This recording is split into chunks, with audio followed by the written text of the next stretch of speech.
So, good evening or good morning to you there. It's evening here, Friday. So, I'm just making this recording um, just to make things simpler because if I have to type all of these, it would take a lot of time. So, let me just do this instead on video. So, this is basically a guide for what you will be doing tomorrow evening from your end. This will be your last hour of session with the evening group. This will be the one I referred to last time, which is page 33 of their book.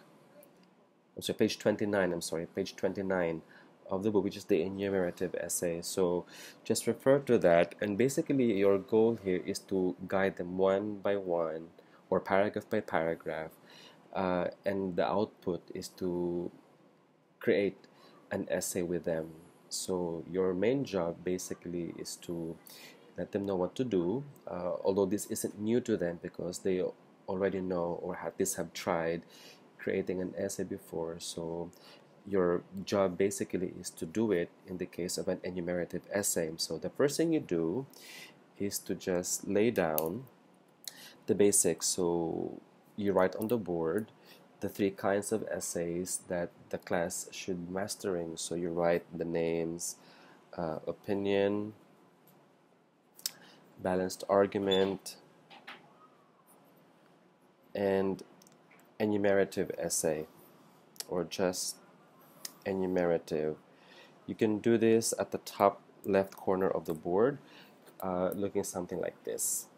Okay?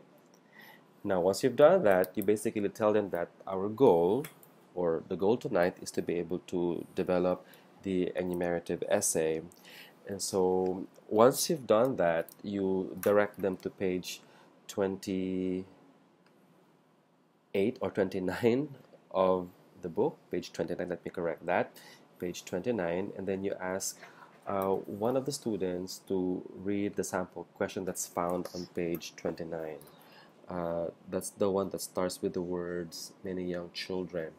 So after the student reads the question, so you basically ask them what does the question require. So in this case, the requirements are the causes and what can be done to solve the problem. So in other words, the causes and solutions.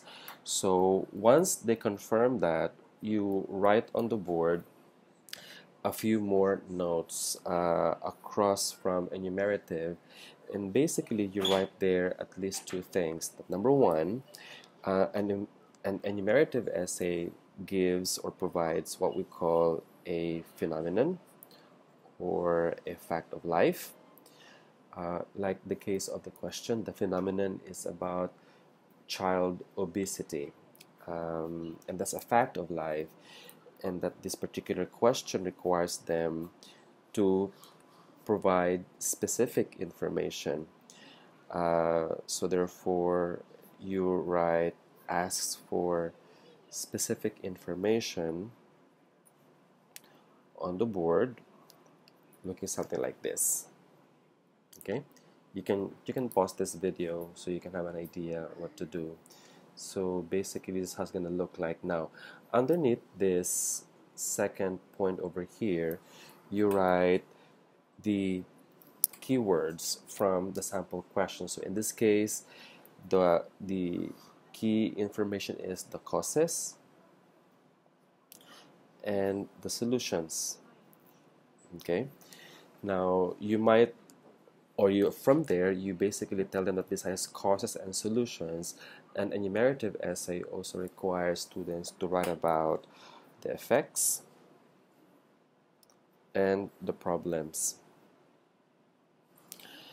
You can give an example at this point. For example, you can give another case, say the internet. You might want to provide an example that about the internet, say the use of social media.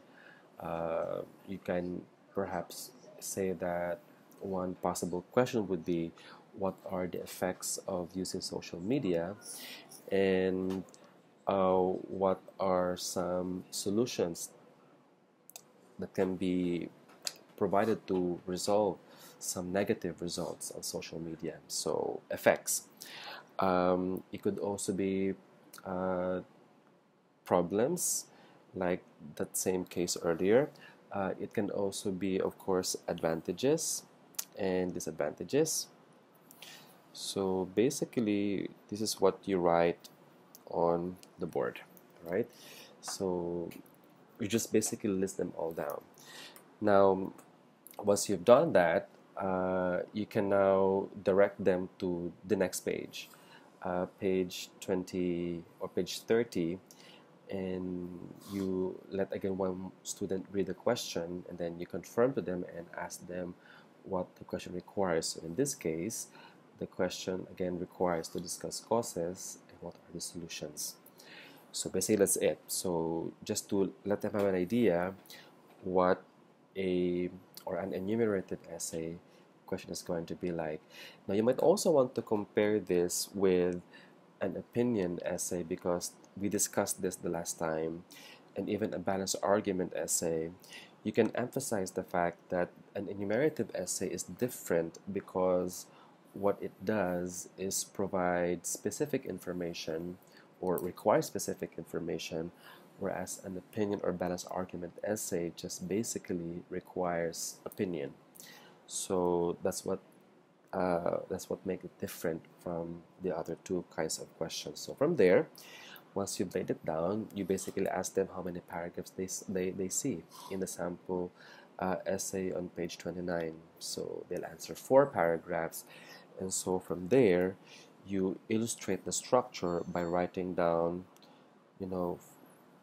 4 diagrams looking like this, so they can easily visualize how the structure of the essay is going to look like. It could look something like this. So the way I always deliver the class is through some diagrams, and so you can do a similar thing, because something visual like this could make it much more effective and easier for the students to learn. No? Now, from here, you can now direct them to the different parts of the essay. So you can start with paragraph 1, and you tell them, okay, so let's take a look at what paragraph 1 is going to be like. And then again, you let one student read the sample paragraph, and then you ask the class afterwards how many sentences they find. So they'll say there are 2 sentences. So then you direct them to the board, to the first box that you draw, and you label those paragraphs 1 and 2, or the parts of the first paragraph 1 and 2. And what you now do is direct them to what the paragraph contains. So you ask them what paragraph 1, sentence 1 is. Most of them would agree this is only a paraphrase. So basically, you confirm that it is a paraphrase of the given situation, and that the second sentence over here is basically to just state what is the objective of the writer. So in other words, the first sentence is the so-called topic statement, and the second sentence is the objective statement. And you write that on the board as well. So it would look something like this. Now from there, you direct them to some languages that are used to present these 2 parts of the sentence. So first sentence is a topic statement, so basically it's a paraphrase, and basically what happens here is the writer just confirms or affirms the situation. So you direct them towards the first 5 words that are used in the paragraph. So you can point them to the words, "It cannot be denied that." And then from there, you show to them that the rest of the sentence is just a rewording lang of the given question. So for example, young people, young children in the world, across the globe. Of course, another expression for overweight could be obese or obesity, but in this case, we've used still the same words. You might also want to emphasize that when a paraphrasing is done, it doesn't always have to be a complete rewording of all the words in the sentence. So they can choose keywords if they wish, because sometimes if they have to push themselves in rewording everything, it might take a lot of time for them to do that. So you can just advise them that they don't need to really reword word for word, no, everything in the paragraph. So that's one useful tip. Now from there, you recommend other expressions. So it could look initially something like this. So you can use arrows like this, just to visually show them how it's going to look like.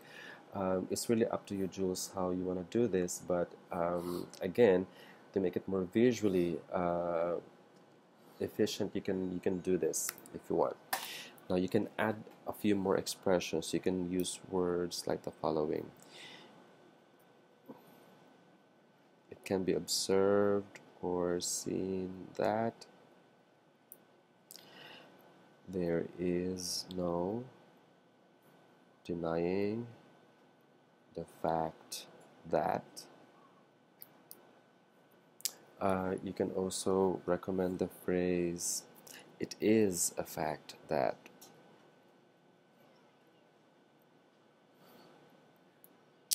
Or this last example, it is no doubt true that. Okay? Now, from there, you move on to the objective statement. So, again, you direct them to the words that are used in the first line. So, in this case, ginamit in this essay, I shall enumerate. So, you just point them to that line, and again, just like what you did in the expressions under the first sentence, the paraphrase sentence, you can just let them know that in the second sentence they just start with the words, in this essay I shall. In this case, ang ginamit is enumerate. You can direct them to other expressions like discuss, present, highlight. You could use the phrase underscore. All right. Later, Jules, I'll give you a good scan of all of these expressions, but at least you know what words and phrases you can write on the board. Okay, so that's the first paragraph. Okay, now once you've done that, direct them again to page 30, where they're supposed to write an introduction by themselves using the question on page 30. So you can guide them. For example, for the first sentence, you can direct them to the keywords in the question. For example, young students, you could ask them what's another word for, or another expression for young students. In most instances, the students would use the word pupils, but you could recommend a phrase like young learners, for example. You could direct them to the word difficult. Or they could say challenging, hard. Even the word concentrate could be focus. Keep attention, for example. In class could be in classroom. Okay, but here's one tip, Jules, that you could share with them, because sometimes, again, if they think of a synonym for a particular word, it may take some time. That's why what I always also recommend is for them to change the word form so that it becomes much easier. So for example, if they cannot think of a word similar to concentrate, they can change it into a noun, say concentration, so that if they use the word concentration in a sentence, it becomes much easier. So for example, instead of writing find it difficult to focus, maybe they could say many young learners many young learners have difficulty concentrating in class, okay, or having great concentration in class is something that many young learners have difficulty doing. So by just playing with the words and using them in different kinds of sentences, they could have an effective and a better paraphrase. Okay, so that's one tip you could show them or give them. And then you can also direct them, at least for the second sentence, other words for causes. They could use the word triggers, or they could use the word why. They could also, in lieu of the word solve, again they could use the word solution, changing the word form. They could also use the word remedy. So you direct them. Your main job is to be able to give them an idea. You can write these keywords on the board so that when they are on their own developing the paragraph, they can manage themselves. Okay, so after you've done that, you give them some time, at most 5 to 7 minutes, creating the first paragraph, and then you're done. Okay, uh, after or while they are writing, I'd recommend you move around if you're comfortable with that, or and then you also, of course, you edit their work. They need that because they would need to know what they're doing wrong or whether they have to improve it. Or at the same time, you can praise them for doing a good job. Your Our job as teachers is to motivate, at the same time correct. So if you find an opportunity to praise the student, do so. Of course, if they have to be corrected, please don't hesitate to do so also. Okay, so that's your first paragraph. Then afterwards, you let somebody read a model essay or a model paragraph if you like, and then you move on to the second and third paragraph. So basically, what you do here in paragraphs 2 and 3 is discuss to them the TIE method I always teach in class. So from there, you now write like a bracket for 2 and 3, like this. Over here, let me move over here, so that you can point to them that for these two paragraphs, they only use the TIE method.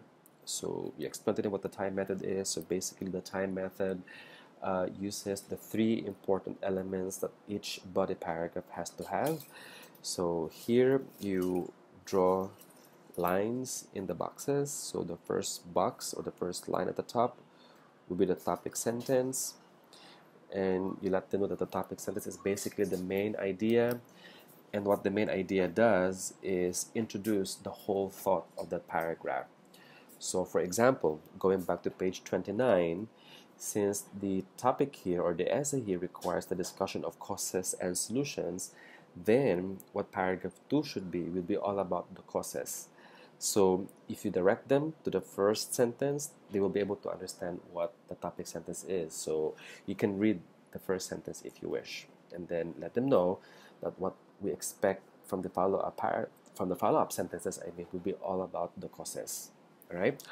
So from there, you write I for idea, so something like this. So that's the topic sentence, and then from here, sulat ka ng I for idea. And the first idea is, of course, the first cause, and then you go back again to the example provided. Children now are not as physically active as the children in the past, and then you now mention that the E part or the third part is the elaboration, or the part where they have to expand or provide supporting details to that first idea. Now, that's what you do here, right? Now from there, you write another idea, which is the second cause here. So you pointed them the words another reason is, and then from there, just like what they do in the first idea, they also elaborate. That's the dog. Anyway, okay, so that's the second paragraph now. So they appreciate Jules, the time method, you direct them to the third paragraph and let them do a drill. So you let them label the parts of the paragraph as TIE to see if they have understood what you have just shared with them. Now, in most instances, they would get the correct answer. You just basically ask them afterwards, say after 2 minutes, reading the whole paragraph and labeling the paragraph themselves. You ask them what the first sentence is, how about the second sentence, the third sentence, and so on. They will probably get it, no? And once you have done guiding them in the third paragraph, you now go back to page 30 and then ask them how this is going to be discussed. So this is the part, Jules, where you would have to engage in some discussion with them. Okay. Now you might want to erase this part now of your board. This over here, this over here, because at this point you might want now to write down some ideas that they could use to respond to the question. So for example, gawa ka ng T diagram, and then the T diagram would look something like this. Causes of difficulty, concentrating, and then in the other half would be solutions. It could look something like this. Okay. Now from there, you solicit the ideas from the group. Later, what I will do here is I'm going to write the ideas ahead of time, but at least you also have something to share with them. You direct them. You've seen how I've done that in class before, so maybe you could integrate those techniques yourself. And as soon as you are done, doing the discussion, this would run for about 5-7 minutes, maximum 10 minutes. You let them now write the body paragraph themselves. So what you do is you let them write each body paragraph for about 10 minutes.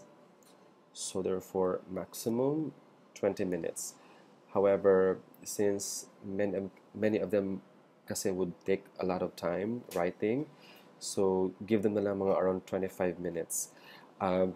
Tansyahin mo lang, Jules, yung time, because this is like the last hour of your lecture. So just see lang na by 9 p.m. they should be done already. But since my fourth paragraph ka pa, maybe you should let them finish mga around 7:45, so that you can still input a little on how paragraph 4 can be done, and that they still have another 5 minutes to be able to write the fourth paragraph, so that at the end of everything they should be able to produce an essay. Okay.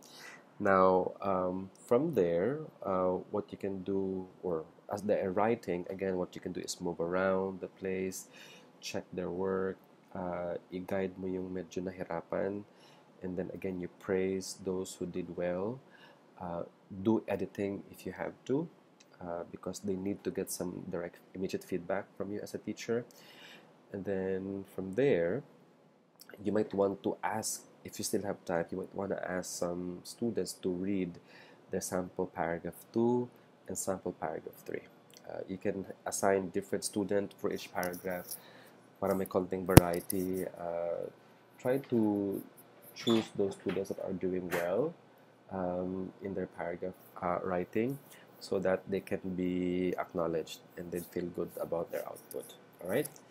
And then once you've done that, say you still have time, no? You can direct them to paragraph 4, which basically, so you go back to your drawing again. You might notice that what you put on the board is something that's constant all throughout your class. So again, you direct them here to paragraph 4, and basically what this paragraph would contain is a summary of points. And to illustrate that, you direct them to page 29. You read the sample yourself, and then once they get the idea, you let them write that one last paragraph on their page 30. Okay? And after they're done with it, you again can ask somebody to read their work, and then if everything looks good, then your class is done. All right?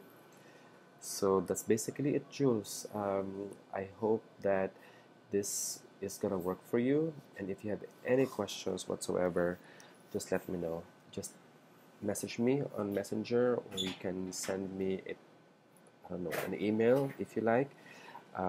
We can do a video chat if you wish. I'd make myself free if you need me to. Huh? Sige, Jules. That'll be all. I hope this video is clear. And uh, I wish you the best of luck. I mean, in tomorrow's class. Okay, bye bye. Have a good night.